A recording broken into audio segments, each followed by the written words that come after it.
कृष्णा। आज का टॉपिक है सुबह सुबह आपको याद करके क्या सोचा जा रहा है। तो टैरो में से हम 6 कार्ड लेंगे और हैप्पीनेस का ये जो डेक है उसमें से कार्ड मैंने ऑलरेडी शफल करके रखे हैं, जिसमें से हम 7 मैसेजेस लेने वाले हैं।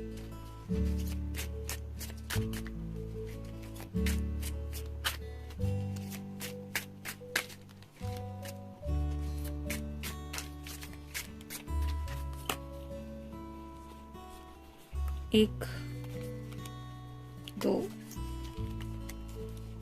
3, 4, 5 और ये 6। एक मैसेज ले ही लेते हैं, एक्स्ट्रा 7 हो गए। तो टैरो के भी 7 मैसेजेस और इस डेक में से भी 7 मैसेजेस। शुरुआत करेंगे हम टैरो से। पहला ही कार्ड है द हैंगमैन का, यानी कि आपके पर्सपेक्टिव से कुछ बातें समझने की कोशिश कर रहे। ऐसा ये जो हैंगमैन का कार्ड होता है वो अलग नजरिए से कुछ बातें समझने की कोशिश होती है। तो उनका जो अपना नजरिया है उसको साइड में रख के शायद आपके पॉइंट ऑफ व्यू से बात कैसी हो सकती है, कहाँ पे अंडरस्टैंडिंग की कमी हो रही है, क्या समझ के लेना होगा, आप क्या सोचती होंगी या आप क्या सोचते होंगे, इस तरह से रिवर्स साइकोलॉजी का अप्लाई किया जा रहा है। यानी कि जैसे यहाँ पे उल्टा लटका हुआ है ये, तो आपके सिचुएशन में खुद को डाल के वो हालात समझने की कोशिश कर रहे हैं।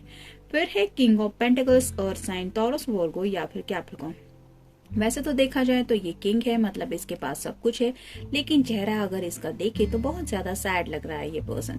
तो इनके दिल की शायद कोई बहुत बड़ी ख्वाहिश है, क्योंकि पेंटिकल हाथ में लेके जो बिग स्टार दिखाई दे रहा है वो रिप्रेजेंट करता है इनकी विश को। तो ऐसी कोई विश की राह देख रहे हैं कि न जाने मेरी वो विश कब पूरी होगी। मतलब ऐसा लग रहा है कि जैसे इनके पास सब कुछ है, लेकिन फिर भी सब कुछ होते बावजूद भी कुछ नहीं है, ऐसा भी इनको लग रहा है। मतलब आपकी शायद इम्पोर्टेंस ही इनकी लाइफ में इतने हैं कि उन्हें सब कुछ होने के बावजूद भी ऐसा लगता है कि जैसे कुछ भी उन्होंने नहीं पाया, अगर आपको नहीं पाया जिंदगी में। तो नेक्स्ट है page of swords, air sign Gemini, Libra या फिर एक्वेरियस। कम्युनिकेशन तो करना है, लेकिन जैसे यहाँ पे पेज के हाथ में एक तरफ सॉर्ड है, दूसरी तरफ ये देख रहा है, वैसे ही बात करने से शायद थोड़ा हिचकिचा रहे हैं। आसमान में बादल घिरे हुए हैं, जिसकी वजह से क्लियर पिक्चर उनको नजर नहीं आ रही। यानी कि यहाँ पे ग्रीन कलर का जो ड्रेस है वो भी रिप्रेजेंट करता है कि काफी ज्यादा रोमांटिक कुछ सोचा जा रहा है, बस कहे कैसे, थोड़ा सा शायनेस है जिसकी वजह से बात कहने से हिचकिचा रहे हैं। फिर है 4 of cups, water sign Cancer, Scorpio या फिर पाइसेस। ऑलरेडी शायद इनको 3 ऑफर मिल चुके हैं, लेकिन इनको उस ऑफर में जरा भी इंटरेस्ट नहीं हो सकता है। ऐसे कोई रिश्ते सामने से आए हैं जिन्होंने इनको प्रपोज किया है कि I want to marry you, इस तरह से हो सकता है। लेकिन ये पर्सन सोच रहे हैं कि काश ऐसा वो कप मुझे सामने से मिले जिसकी मैं राह देख रहा हूँ या राह देख रही हूँ। तो ये कप और किसी और का नहीं, ये है आपका, और आपकी तरफ से ही ये ऐसा कप चाहते हैं अपने जिंदगी में। यानी कि वो प्यार इन्हें आपकी तरफ से चाहिए और उसी प्यार को लेके काफी ज्यादा सोच रहे हैं। फिर है एस ऑफ पेंटिकल्स और साइन टॉरस वर्गो या फिर कैप्रिकॉर्न। यहाँ पे भी जो बिग पेंटिकल का साइन है वो रिप्रेजेंट करता है इनकी विश को। तो यूनिवर्स भी कहीं ना कहीं इस पर्सन को सपोर्ट करने के लिए आगे आ रही है। यानी कि इट्स अ बिग साइन कि इनकी जो विश है दिल की वो पूरी हो सकती है, अगर ये सच्चे दिल से उस बात को विश कर रहे तो। यानी कि आपको पाने की भी अगर इनकी विश है तो हो सकता है इनके रास्ते में अगर कोई दिक्कतें थी, यानी कि फैमिली का कुछ मसला था, तो एस ऑफ पेंटिकल्स का कार्ड बताता है कि वो मसला भी सॉल्व हो जाएगा। अगर पैसों से जुड़ी कुछ बातें थी जिसकी वजह से ये पर्सन आगे नहीं बढ़ पा रहे थे, तो उससे भी कुछ सोल्यूशन मिलने के चांसेस बहुत ज्यादा है। फिर है 2 ऑफ रॉड्स, यानी कि फायर साइन, एरिस, लियो या फिर सैजिटेरियस। यहाँ पे वेटिंग एनर्जी होती है और इंसान खुद को फंसा हुआ महसूस करता है, दुविधा में। लेकिन अब जब ये कार्ड रिवर्स आया है तो वो उस दुविधा से निकल चुके हैं। यानी कि उन्हें शायद कोई एक्शन लेने के लिए क्लैरिटी मिल चुकी है कि आगे करना क्या है। हो सकता है उन्होंने कोई फैसला किया है। और फाइनल कार्ड है द मून।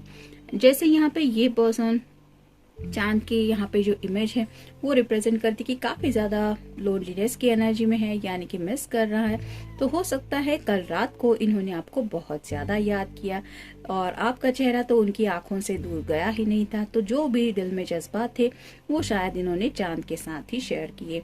और उसी बात को लेके काफी ज्यादा सोच भी रहे थे कि कब तक इस तरह से अकेलेपन की जिंदगी ये जिएंगे, यानी कि एज सुन एज पॉसिबल ये उस जिंदगी को जीना चाहते जो इनके दिल की असली ख्वाहिश है। देखते बाकी के कार्ड्स क्या कहते हैं।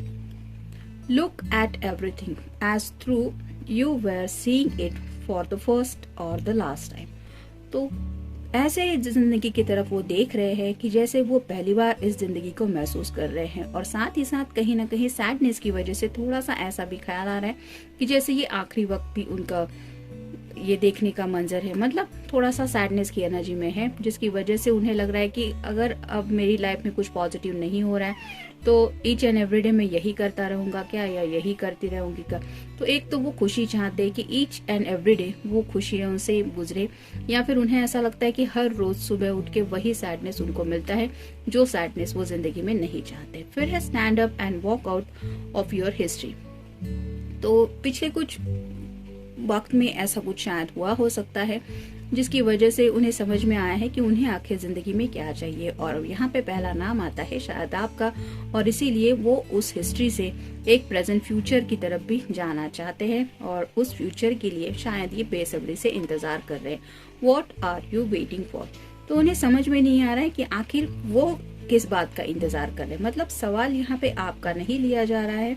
अगर उन्हें पता है कि आपके और उनके दिल में एक दूसरे के लिए प्यार है, तो ये खुद से ये सवाल कर रहे हैं कि अब तुम किस बात का इंतजार कर रहे हो या किस बात का इंतजार कर रही हो। मतलब सब कुछ पाने के लिए अगर सब आपके सामने है और आप कदम भी नहीं बढ़ा रहे हैं, तो इंतजार किस बात का है, ये सवाल उन्हें थोड़ा सा अपने आप को पूछने का मन कर रहा है। Squeeze all the juices out of today. तो रोजमर्रा की जो जिंदगी ये जी रहे हैं उसमें हर एक दिन का ये मजा लेना चाहते हैं, और उस दिन का ईच एंड एवरी डे को फुलफिल जीने के लिए उन्हें साथ चाहिए वो आपका, और इसी साथ को वो काफी ज्यादा मिस कर रहे हैं। नेक्स्ट है don't race for the finish line, enjoy the journey. तो उन्हें फिनिश लाइन की कोई पड़ी नहीं है, यानी कि उन्हें पता है फिनिश लाइन के वक्त भी आप उनके साथ होंगे या होंगी, लेकिन वो जो जर्नी है वहां तक पहुंचने की, यानी कि जिंदगी के आखिरी लम्हे तक, उस जर्नी में वो आपके साथ को एंजॉय करना चाहते हैं और आपको पाना चाहते हैं। नेक्स्ट है life is sweet, take a bite, big bite. तो उन्हें आपका जब भी ख्याल दिल में आता है तो उन्हें ऐसा लगता है कि जिंदगी बहुत खूबसूरत है, बहुत प्यारी है, और उस हर एक लम्हे का वो एंजॉय लेना चाहते हैं। यानी कि उन्हें ऐसा लगता है कि जिंदगी फुलफिल होकर मैं जी सकता हूँ या जी सकती हूँ अगर तुम साथ हो। नेक्स्ट है opportunities multiply as are sizes. तो काफी सारी अपॉर्चुनिटीज भी उन्हें आपके साथ नजर आती है, यानी कि उन्हें लगता है एक अपॉर्चुनिटी भी मिल जाए कि आप बस उनकी जिंदगी में आ जाए, तो आपके आने के बाद कई सारी उनकी जिंदगी में ऐसी अपॉर्चुनिटीज आ जाएंगी जो उनके लिए ढेर सारी खुशियां लेके आ रही है। नेक्स्ट है you are a song, make sure you are heard. तो एक प्यारे से गाने की तरह वो आपको शायद गुनगुनाते रहते हैं, यानी कि जैसे कोई प्यारी धुन अगर हम सुन ले तो दिन भर वही गाना दिमाग में चलता रहता है, वही बार बार ट्यून याद आती रहते हैं। उसी तरह से एक प्यारे से सॉन्ग की तरह वो आपकी शायद बातें रिमेम्बर करते रहते हैं, आपका बोलना रिमेम्बर करते रहो, और उन्हें ऐसा लगता है कि आपका अगर वो सॉन्ग उनके मन पे चलता रहे तो उनका दिल, उनका मूड अच्छा रहता है। तो सुबह की शुरुआत ही शायद वो हर दिन इसी सॉन्ग से करते हैं, यानी कि आपको याद करके। फिर है you must be the change you wish to see in the world. तो कुछ बदलाव चाहते हैं अपनी दुनिया में, और अपने उस बदलाव के लिए उन्हें क्या करना चाहिए या क्या कर सकते हैं इसके बारे में भी सोच रहे हैं, और उन्हें कहीं ना कहीं लग रहा है कि उनकी इस छोटी सी दुनिया में आपका आना बहुत ज्यादा जरूरी है। और फाइनल कार्ड है no one knows what they can do till they try. तो उन्हें लगता है आपको भी हासिल किया जा सकता है या फिर अपने प्यार को पाया जा सकता है, लेकिन जब तक कोशिश नहीं होगी कोई कैसे कुछ पा सकेगा। तो क्या करना चाहिए ये उन्हें सोचने पे शायद दिल मजबूर कर रहा है, यानी कि इनका बस चले तो अभी आपको मांग के अपने घर ले आए और आपके साथ ये जिंदगी जीना शुरू करे। लेकिन इसके लिए करना क्या है ये सोच रहे हैं। हो सकता है आज आपको सीरियसली वो कुछ पूछे। जनरल रीडिंग है, मिलते हैं नेक्स्ट रीडिंग में। Till then take care.